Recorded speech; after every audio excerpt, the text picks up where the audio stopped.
Hi there folks, we're taking a look at 5 reasons that Jesus is for the public benefit. We're parking the question of whether churches are for the public benefit, but is Jesus of Nazareth for the public benefit?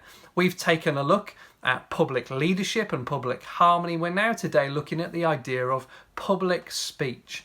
Now, right from the beginning, Christians and the Christian message took to the marketplaces, to the public places, to the big buildings and the big spaces so that everyone could hear the message. In a sense, they created a public square where ideas could be shared back and forth and people could listen to the message. And Jesus has entered into that and has given us some awesome tools to govern our public speech. Tools that ensure good listening and reasonable discussion and civility in public life. But Jesus has also given to us the idea of freedom of speech. Now, the relationship between Christianity and democracy and human rights and freedoms is, of course, naturally highly complex.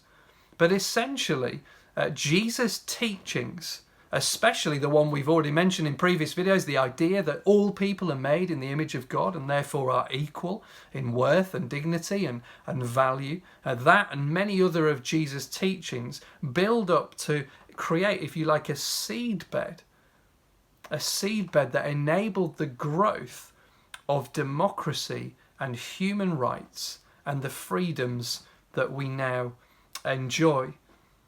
Robert Woodbury, professor of political science, has argued that Protestant missionaries were a crucial catalyst, as he puts it, around the world, bringing religious liberty, mass education, mass printing, newspapers, voluntary organisations and reforms that prepared the ground for stable democracies to grow. And with that we have these freedoms of speech and expression and freedoms of worship. Religious toleration in this country was then exported out to other places. Jesus' teachings have given us the groundwork for our freedom of speech.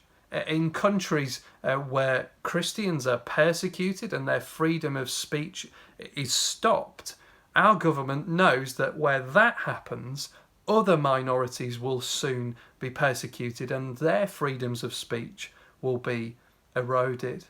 But Jesus has come along and given us all of the tools and the groundwork that we need for a wonderful freedom of speech in public life, a freedom that is for the public benefit.